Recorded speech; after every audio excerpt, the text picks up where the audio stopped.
Thursday afternoon Q&A time.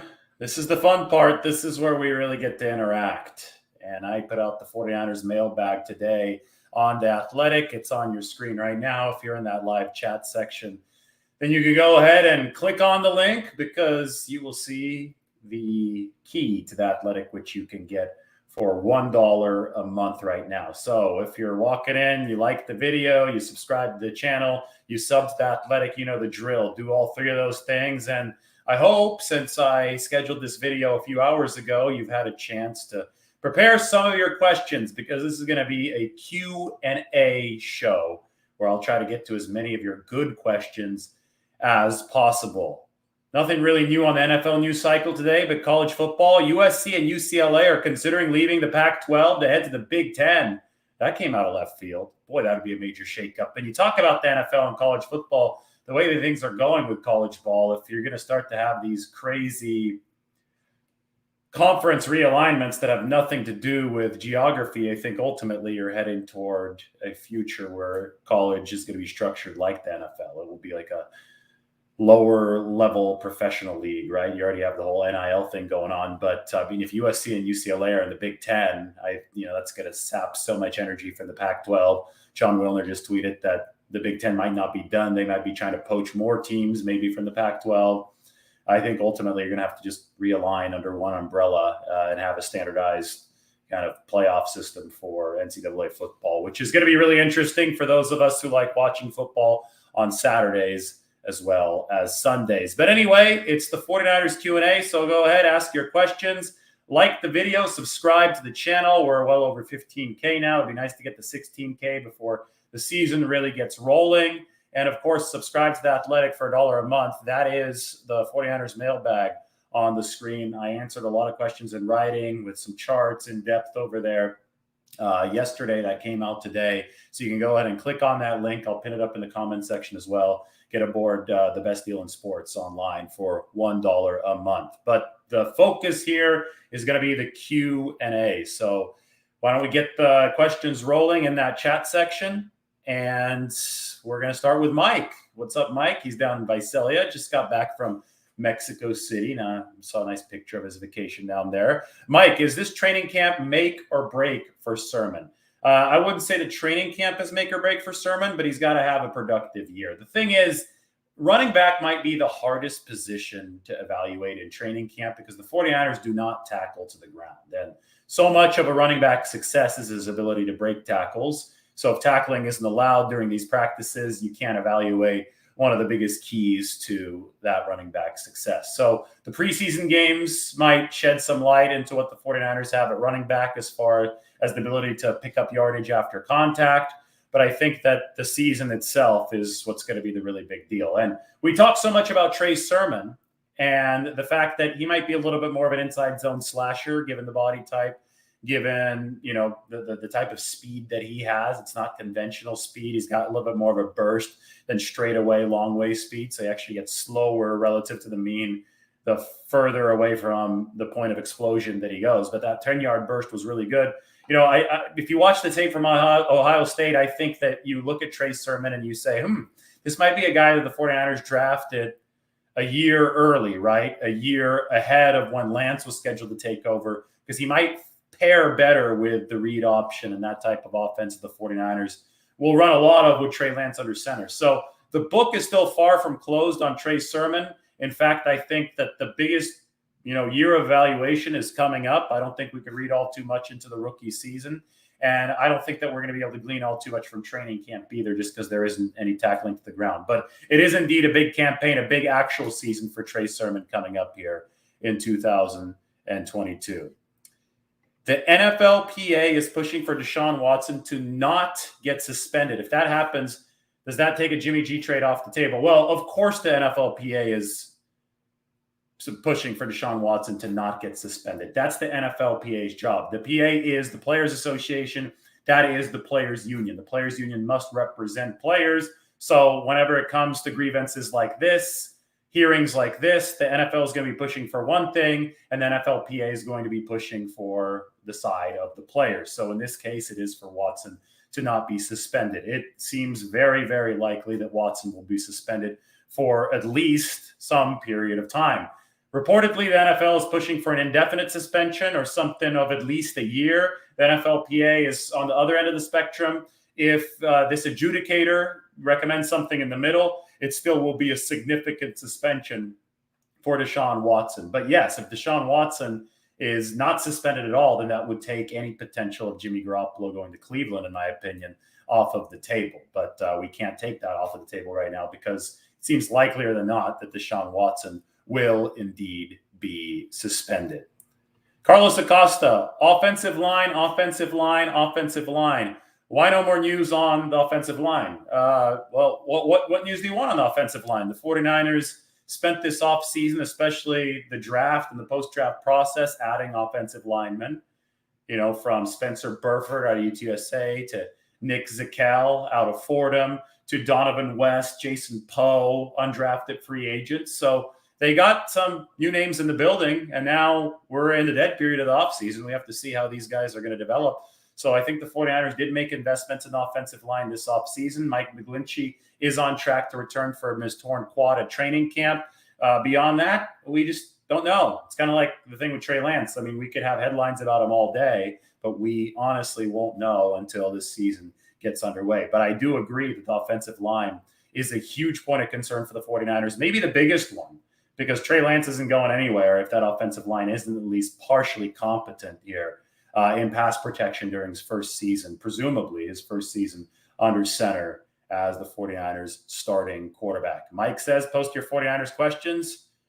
Please do that. Talk about undrafted free agents making the 53-man roster. All right, this is not a bad question. Why don't we look at my 49ers 53-man roster projection? Make this a little bit bigger for you on the screen, and we'll see what undrafted free agents I have close to the bubble, because I don't think I have any undrafted free agents actually making the 49ers 53-man roster. If you see the dividing bold line here in the middle where my cursor is, to the left of that, that is the projected 53. To the right of that, that is practice squad not making the 53. And blue highlights are rookies. So you'll see the blue highlights. What rookies have made the 53? Ty Davis-Price. He is a drafted rookie, third rounder. Danny Gray, third rounder, drafted rookie. Spencer Burford, fourth rounder. Nick Zakelj, he went down in the fifth or the sixth round. He's a late round pick. Drake Jackson, second rounder. Samuel Womack, fifth rounder. So no UDFAs make my 53-man projection. That doesn't mean that some might make it. That doesn't, I can't predict the machinations with injuries and, who's going to shock everybody and impress at this point. So you go to the bubble/practice squad column here, and these guys are going to be knocking on the door of that 53-man roster. Brock Purdy's not a UDFA. He's a seventh rounder, but I have him on the practice squad. Sam Schluter's a tackle out of Minnesota, who the 49ers have actually been relatively impressed with, but it's going to be an uphill battle for him as an undrafted free agent to make that 53-man roster. I think practice squad is a lot likelier scenario. Donovan West, center out of Arizona State. There's a chance. You can't say never with Donovan West. And you really can't say never with Jason Poe, because he's got fullback versatility as well.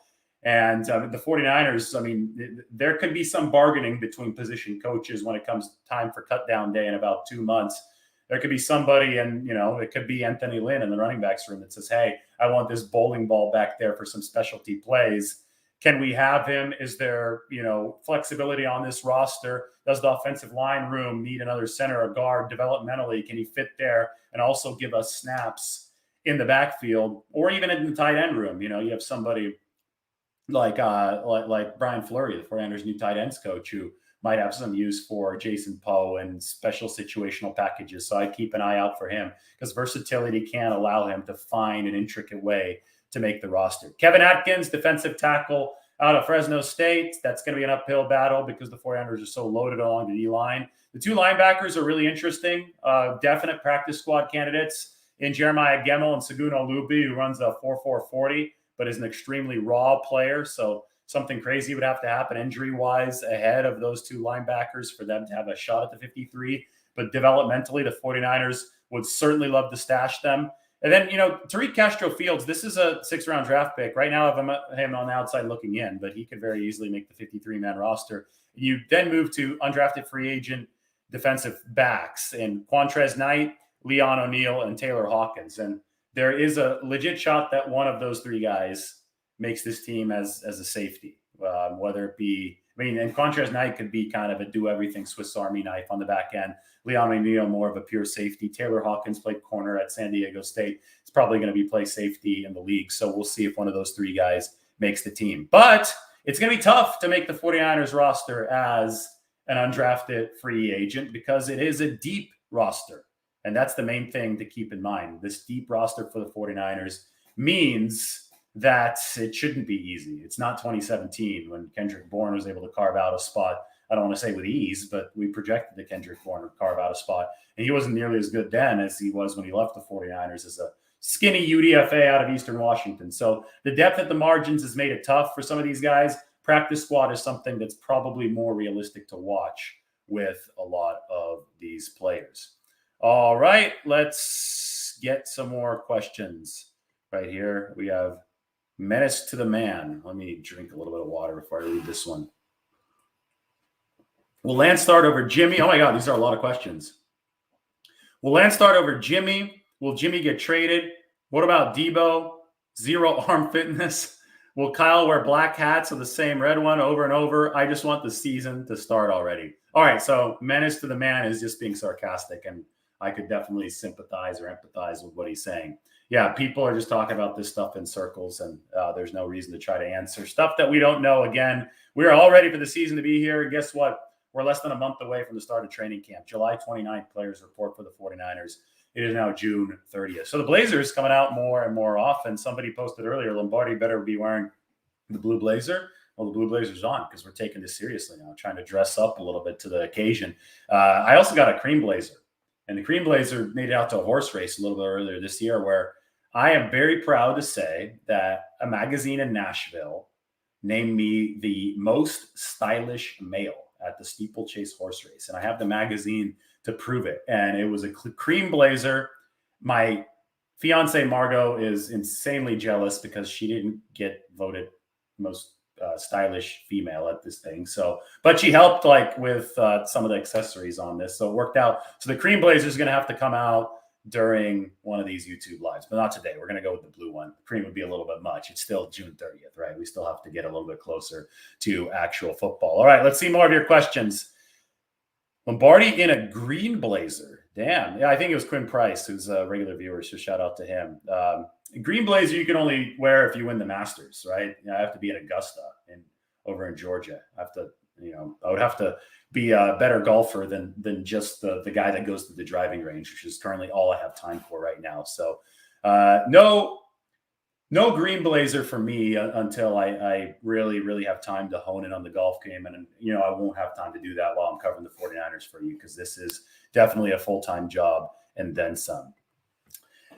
Should we have concerns about the new coaching staff? Seems like the players are in place, but what about the substitutes for the coaches that left? This is really, really interesting, and I wrote a lot about this. The 49ers replaced essentially their entire offensive staff with the exception of Chris Furster, the O-line coach. Leonard Hankerson is the new wide receivers coach. He replaces Wes Welker. Anthony Lynn is the new running backs coach. He replaces Bobby Turner. Brian Fleury is the new tight ends coach. He replaces John Embry. Kyle Shanahan said that at first this was a pain. He had to, after a long season, get back into office and start grinding, start making phone calls. He also lost Rich Gangarello, his quarterbacks coach, who's been replaced by Brian Griese. That obviously was the biggest news. And it was a lot of overtime work for Kyle Shanahan after an overtime work kind of season. But if you talk to Kyle, he's actually excited that the 49ers might benefit from the fact that they got fresh blood in those coaching positions.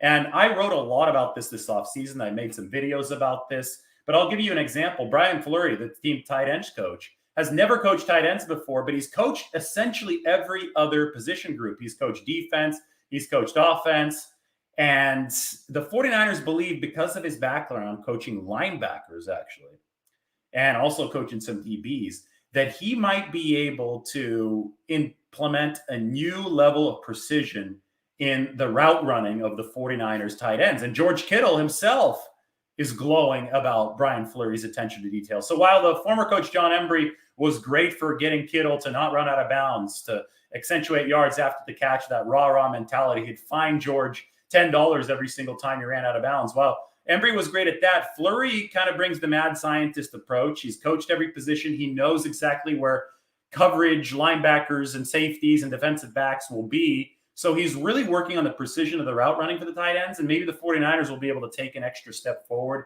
in that regard. And you know what? That's going to be really important because Fleury, as a former college quarterback at Towson back, 20 years ago, Fleury knows where guys have to be, not just in context of the defense, but in context of the quarterback. And the more the 49ers can standardize around Trey Lance, the easier this growth process will be. We know he's going to take his lumps. We know they're going to be growing pains. But if you can control the variables around Trey Lance and make those as consistent and good as possible, well, then he's set for success. So a guy like Fleury might really be able to help Lance with those tight end outlets and those tight end passes because he's a former quarterback, Fleury is, and he's going to be able to coach the tight ends up to be there for Trey Lance. A guy like Anthony Lynn, he specialized in power running games his whole career, played running back for the 49ers in 95 and 96, obviously was the head coach of the Chargers. If the 49ers are able to develop a good power run game to complement Trey Lance with Tyrion Davis-Price and, obviously an upsizing running back room, that's going to help the offense. Leonard Hankerson played wide receiver for Kyle Shanahan with Washington. So he's a really technical guy. Broke into the league in 2011. It wasn't easy to break into the league in 2011 because the lockout was going on. So all these rookies had to really teach the offense to themselves or have a crash course after they showed up at training camp after the lockout got lifted. So the fact that Leonard Hankerson's had a successful NFL career, is now a coach, shows you that he absorbs information really well, that he knows Kyle's system really well since he was with Kyle in Washington. And the 49ers hope that he's going to be able to really, give a detail-oriented approach at receiver. So, yes, there should always be concern when a coaching staff is new and you have to replace a lot of guys. But I think that you could see why Kyle Shanahan might be excited about this coaching staff because they bring a new dimension to the table, and the 49ers want every edge they can get. So Shanahan believes the staff is new, but he believes that fresh blood in there can develop different ways of looking at things and new ideas that can actually make the 49ers better. Will the 49ers win a Super Bowl and another NFC championship game in 3 seasons with Lance to surpass Jimmy and justify the change? Or what's the point? Well, it's not just about the next 3 seasons. With Lance, you're hoping that this guy's a 10-year player, right? Because, you would hope that you re-sign him after spending all that money for the rights to pay him over his rookie deal. But I do agree with your general premise, Fernando, and that is that Trey Lance has large shoes to fill. Jimmy Garoppolo was not just a guy. He was a quarterback that was helming a team that went to the Super Bowl after the 2019 season and dug itself out of a hole, went all the way to the NFC Championship despite playing an NFL record 12 road games in 2021. The truth was simple. Whenever Jimmy Garoppolo was healthy, the 49ers were a winning team that was a legitimate Super Bowl contender. And whenever Jimmy Garoppolo was hurt, which unfortunately for the 49ers was too often, they fell off a cliff. They weren't any good anymore. So Garoppolo was a really key variable that was underappreciated by a large section of 49ers fans and maybe even a large section of NFL fans. But he efficiently orchestrated the offense. He obviously came with his flaws. The interception rate was too high, but even in spite of that, he was an efficient quarterback with a quick release that was able to facilitate the yards after the catch the 49ers need offensively. And because of that, he helped the 49ers to a lot of wins, many, many wins. So if this team is going to take a step forward, Trey Lance is going to have to find a way to replicate a lot of the stuff that Jimmy Garoppolo did well. And then he's going to have to blow the ceiling off in some of the areas where he can really excel, where his physical, prodigious skill set, with his speed, his cannon, can raise the ceiling of the 49ers offense. Because you only spend that much on a quarterback if you really want to raise the ceiling of the offense. And the 49ers believe that Trey Lance has those tools. Remember, Kyle Shanahan says that has said, he wants a quarterback that can throw like Breeze, but run like Lamar Jackson. Well, we'll see if Trey Lance can bring that hybrid to the 49ers. More questions. I know there's a lot coming here, so I want to make sure that I give Stephen Pepper. Do Lynch and company end up happy with a 3rd-round pick for Jimmy Garoppolo? I think if that's what's offered, I think they would be. I don't know what the market is, and I don't know if the 49ers know exactly what it is right now. Because the market's going to be dictated by how many teams are looking for a quarterback. Right now, the Carolina Panthers might be looking for a quarterback because that staff is on the hot seat. And if I'm on the hot seat as a coach, I don't want to trust Sam Darnold. The Cleveland Browns are in a holding pattern. They don't know if they're looking for a quarterback because they need to see if Dashon Watson gets suspended, and if so, how long. And then, I mean, I think they've already burned the Baker Mayfield bridge, but he's still under contract, so there'd have to be some shuffling there. Beyond those two teams, there's nothing readily obvious from a QB standpoint that would, be something that would be considered workable, at least from a layman's perspective on the outside. Because you look at Seattle, but they're an interdivision team. So the price is probably higher, right? The 49ers probably don't want to trade their starting quarterback to the Seattle Seahawks. But the market, is not going to be the way that it is now in a few weeks. Guys are inevitably going to get hurt. The Watson situation is inevitably going to have some development, some news. And if he is suspended, that's going to change the quarterback market. So it's impossible to know how many potential bidders there will be. And obviously, when the market does change, then Jimmy Garoppolo should presumably be throwing and healthy again following the surgery. So we have some data points, but we don't have nearly enough data points because the main data point is how many teams are looking for a quarterback. And right now it's not many, but that's something that can change given the developments of the current day and age. Ditch the blazer. I think you should go sleeveless and stand up the whole time like Pat McAfee. Well, if I had a studio set up, I obviously would, but I'm just kind of sitting at a desk, obviously at the ring light. That's my style. I don't have, cameramen in the studio. This is, by the way, this is shot on an iPhone. I'm sure some of you guys are like, what the hell? Look, I can even change the color scheme here on the ring light. Ooh, that makes me a little too tanned. I mean, I was in Mexico. I got some color, but that, we want some more natural light. Oh, that's way too colorful. See, I can do stuff like that. And I'm just reaching over to this ring light, which is a nice little toy. But I don't have this like big studio in the middle of Indianapolis that Pat McAfee has. And I think Pat McAfee is really, really good at his job, by the way. I think he has a pulse on stuff, on, stories that, you could tell because I cover, obviously, a team in depth in the 49ers. And then whenever some 49ers related story comes onto Pat McAfee's show, I've been, over the past few months, whenever I've seen one, I've been tremendously impressed by how he seems to have an insider's knowledge on that story. And he delivers the summary, the narrative, the news, the analysis from an insider's perspective. It's not one of these national level guys that doesn't actually know what he's talking about. And normally you're able to call those guys out really quickly if you're covering the team on a zoomed in basis, because you could tell what's fluff. But Pat McAfee, with his 49ers coverage, he's probably has a contact. He probably talks to people, which you have to do in this industry. Before I write articles on The Athletic, I talk to people. A lot of stuff will be background, right? It's going to be stuff that is not going to make a quote in the story, but you have to be in the know for these pieces or else you're going to sound like an amateur. So in the case of Pat McAfee, I think that he does his homework and I think he does really well. Be cool to come on that show one day. If I get an invite to talk about something 49ers related, I'd be more than happy to come on to Pat McAfee. New sports media, that's for sure.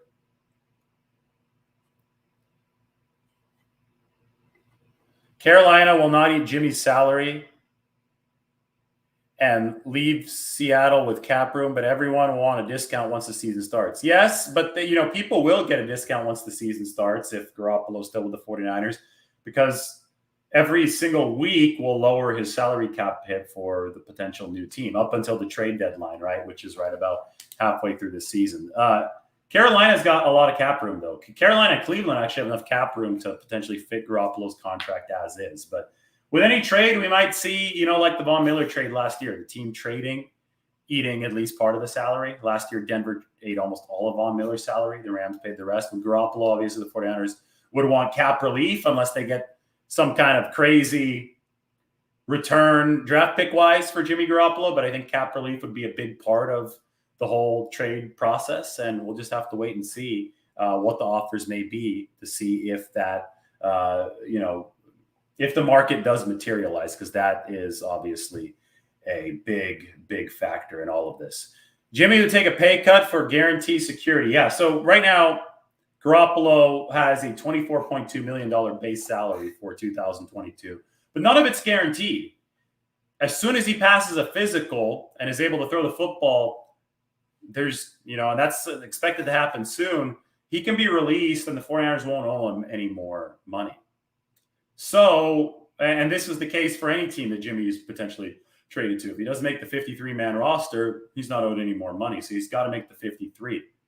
So if he gets traded somewhere before training camp, he's probably going to want to rework his deal to, get some security here for this 2022 season. And that may come in the form of some guaranteed money, but a lower overall salary.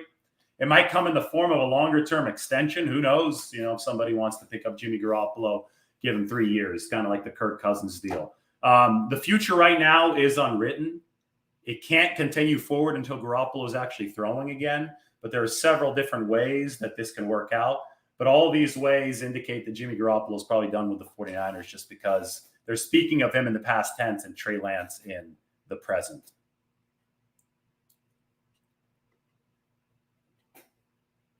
Let me go to this question first. Do you think the 49ers will have the best defense in the league? I really do. Jamie really does. I, meanwhile, have to answer this. The 49ers have a chance to have the best defense in the league. Listen, the defensive line, which is the heartbeat and the engine of this unit, should be better than it was last year. The defensive line roared to life in week 14 last year, but for much of the season, they weren't playing up the standard last year. They didn't have that second edge presence until Sansa Mebucom, Charles Omenihu, Jordan Willis, those guys showed up down the stretch. They weren't any good early in the season. Omenihu came over in a midseason trade, so he doesn't count, but he really surged at the end. The 49ers were good at linebacker last year, but Dre Greenlaw only played 3 games. And their secondary was a liability up until about week 15 last season. I don't think it's going to be a liability anymore. You have Charvarius Ward now, big ticket free agent. Jason Verrett might be icing on the cake. And if you could pull a 2020, well, then you're really in business. But you also have Emmanuel Mosley. You also have Ambry Thomas. The secondary should be better than it has been in any of the past several seasons because you do have to prime Charvarius Ward back there, and you do have other developing players in the mix. The linebackers might be the best in the league. And the defensive line, on paper, if Drake Jackson plays partially up to his potential this year, you have more than him. You have Kamoko Toure. Javon Kinlaw is a big domino effect in the middle. But you have a chance to be really good if you're the 49ers. Best defense in the league? Well, we'll see how the season goes. Top 5? God, for sure. They've got to finish in the top 5 defensively if they want to make the playoffs in the Super Bowl. It's going to be a growing pains kind of season for Trey Lance. They talk about this a lot. You need to provide the QB with as much support as possible. So there's going to be a lot of pressure on the defense coordinated by DeMeco Ryans this season.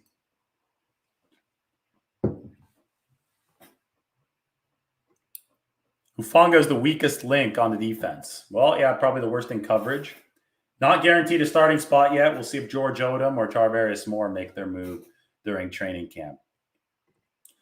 When Jimmy's contract is off the cap, where the 49ers spend the money? Well, that would be, if it happened today, will be $24 million, $24.2 million freed up. There would be a little bit of dead money, but anyway, still a lot of money. I think that money the 49ers are earmarking for in-season acquisitions because you see how well the team is performing under Trey Lance. You move forward closer to the trade deadline. You say, oh, we need another piece to make this team a true contender.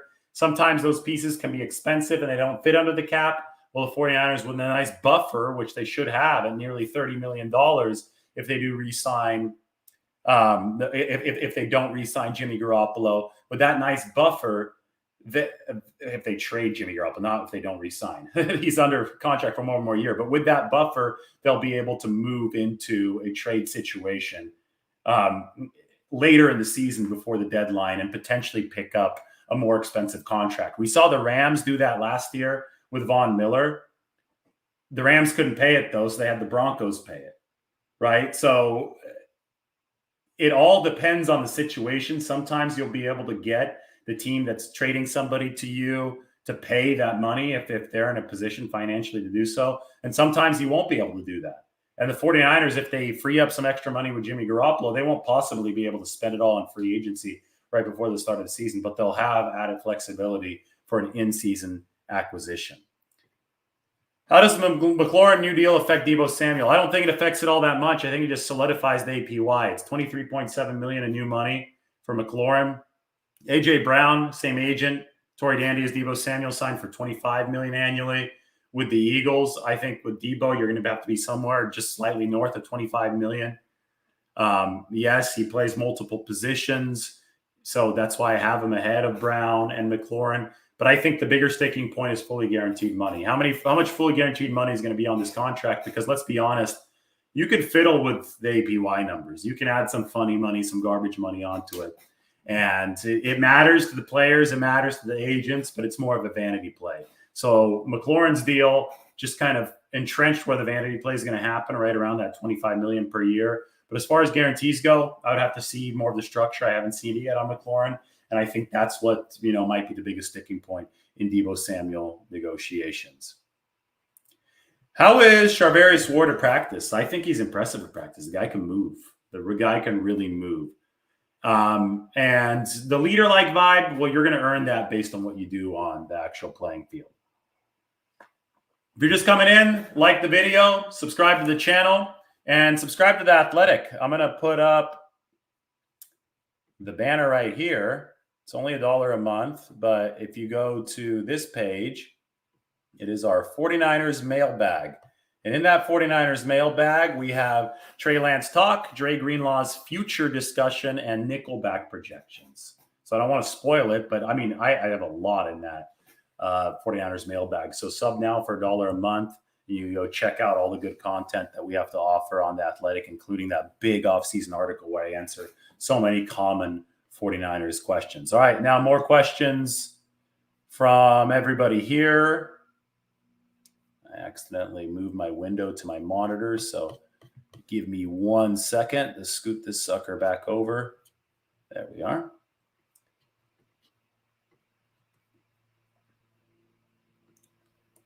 The Best Niners channel, sub, like, and share. Thank you, Eric. Will the team wait on Bosa contract till next year or extend this year? I would think that Bosa would want it this year. So I would look out at training camp, at the start of training camp in about a month as a soft deadline for both Bosa and Deebo Samuel. The 49ers have enough cap space to get it done right now, even with Jimmy Garoppolo still on the roster. You can sign Bosa and Deebo to cap hits that don't really increase substantially until 2023. So you can save the money this year, push the money back into the future, and I would look for that to be done before training camp, regardless of whether or not Jimmy Garoppolo is still around. Is there a timeline for Deebo and Bosa deals to be done? The soft deadline is training camp. History tells us that Kittle signed before training camp, Fred Warner signed before training camp. I don't think this will be all too different. All right, I've gone for half an hour. 49ers Q&A was fun. Everybody, please subscribe to the channel, like the video, and then subscribe to The Athletic for $1 a month. I actually should probably take the link for that Trey Lance piece and put it back there in the chat section so you guys can check it out and go and do your thing. So thanks for joining. There's going to be a lot more content coming. This is a lot of fun. I know there's not a lot of content really anywhere on the internet that's very substantive right now until we get closer to the season, but you guys are diehards, and I'm here for you. I'm here for you to help bridge the gap between the end of the 49ers 2021 season and the beginning of the 2022 campaign. Here's the toughest dead period. We're going to get it done on the channel. All right. Thank you, everybody. Like the video, sub to the channel. Talk to everybody soon. Have a great rest of your Thursday.